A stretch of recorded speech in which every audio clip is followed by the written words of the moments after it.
Blessed be the name of the Lord. Today's our topic is good work. परमेश्वरको नाम धन्यको होस्। आजको हाम्रो शीर्षक रहेको छ असल काम। So let's turn our attention to the book of Romans chapter 2 verse 6. Who will render to every man according to his deeds? हामी आफ्नो ध्यान रोमी 2 तर्फ लगाउनेछौँ, किनकि उहाँले हरेक मानिसलाई उसको काम अनुसार दिनुहुनेछ। Many people used to say, we receive salvation not by good works. It is true, but after receiving salvation, we have to do good works because that's a sign of our salvation. धेरैजना मानिसहरूले भन्ने गर्छ, मैले उद्धार असल कामबाट पाएको होइन, र यो सत्य पनि हो।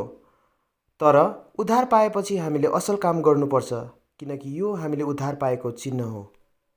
Many believers have faith, but they hesitate to do good works. धेरै विश्वासीहरूकोमा विश्वास चाहिँ छ, तर उनीहरूले असल काम गर्नु चाहिँ संकोच मान्दछ।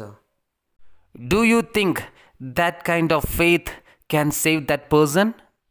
के त्यो विश्वासले उनीहरूले बचाउन सक्छ? James chapter 2 verse 14 says, What do it profit, my brethren, though a man say he hath faith and have no works? Can faith save him? Yakub 2:14 भन्छ, मेरा भाइ हो, यदि कोही मानिसले मसित विश्वास छ भन्छ तर काम चाहिँ गर्दैन भने यसबाट के लाभ? के त्यो विश्वासले तिनीहरूलाई बचाउन सक्छ? If we study the whole chapter, we can understand that faith can't save that person. यदि हामीले यो डल्लै अध्यायलाई पढ्छौँ भने हामीले बुझ्न सक्छौँ कि त्यो विश्वासले त्यो मानिसलाई बचाउन सक्दैन। If we read James chapter 2 verse 15 and 16, we can understand what must be our attitude towards to the needy people. यदि हामी याकुब 2:15 देखि 16 मा पढ्दछौँ भने हामीले बुझ्न सक्छौँ कि हाम्रो वर्ताव अपुग भएको मानिसप्रति कस्तो हुनुपर्ने हो। Instead of giving them advice, we have to help them according to our ability. उनीहरूलाई सल्लाह दिनका साटो हामीले आफ्नो क्षमता अनुसार उनीहरूलाई सहयोग पुर्याउनु पर्छ। In James chapter 2 verse 17 says, Even so faith, if it hath no works, is dead being alone. Yakub 2:17 भन्छ, यसरी विश्वास पनि काममा प्रकट हुँदैन भने त्यो विश्वास मृत हो।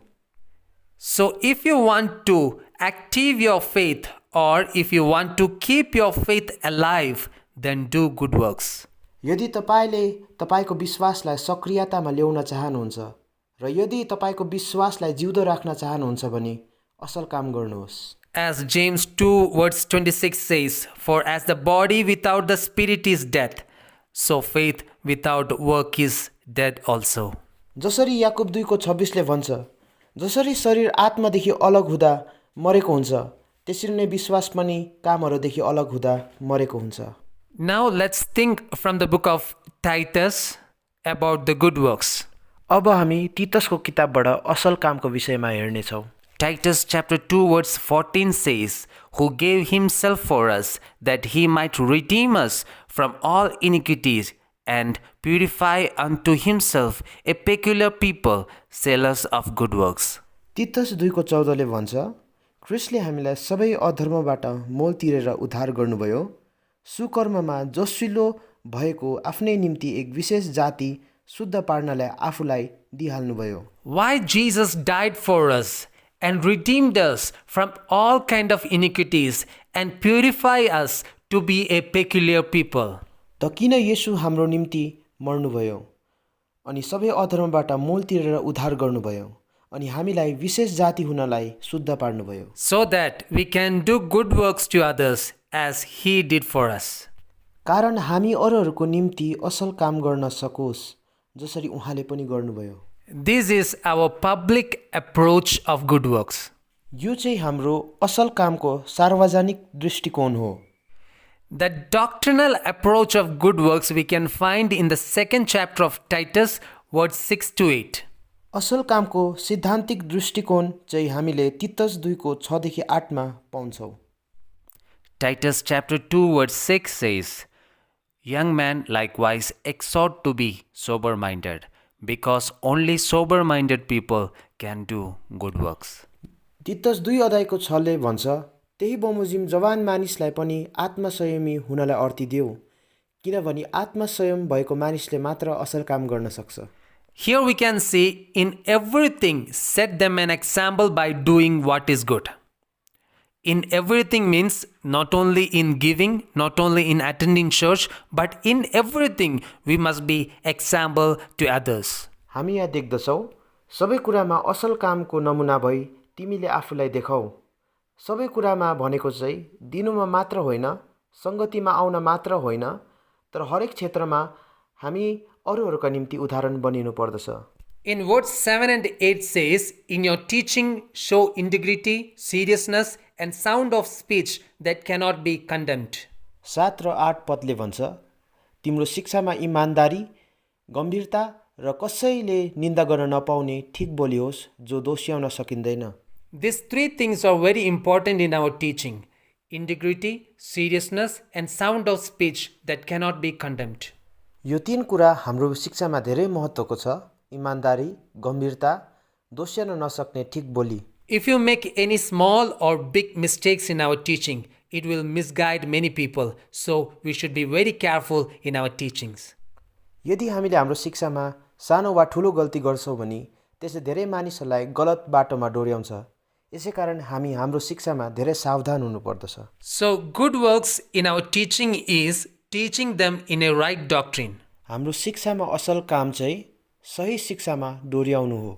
Titus chapter 3 verse 1 says, put them in mind to be subject to principalities and powers, to be obey magistrates, to be ready to every good works. तितस 3 को 1ले भन्छ, शासकहरू र अख्तियारवालाहरूका अधीनमा बसी उनीहरूका आज्ञा पालन गर्नु र हरेक असल काममा तत्पर रहनु। Here we can see good works towards to the authorities.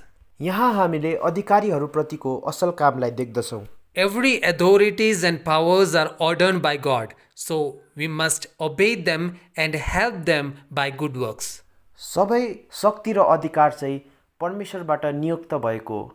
यसै कारण हामीले उनीहरूको आज्ञा पालन गर्नुपर्छ र असल कामद्वारा उनीहरूलाई सहयोग पुर्याउनुपर्छ। Titus chapter 3 verse 8 says, those who believe in God might be careful to maintain good works. तितस 3 को 8ले भन्दछ, जसले परमेश्वरमा विश्वास गर्छ त्यसले असल काम कायम राख्न सावधान हुनुपर्छ। Because these things are good and profitable unto men. किनकि यो कुरा मानिस जातिको निम्ति असल र उपकारी छन्। In Titus chapter 3 verse 14 says, if we learn to maintain good works, then we will be fruitful. तितस 3 को 14ले भन्छ, यदि हामी असल काम कायम राख्न सिक्यौँ भने हामी फलदायी हुन्छौँ। And behold, I come quickly, and my reward is with me, to give every man according as his work shall be. Revelation chapter 22 verse 12.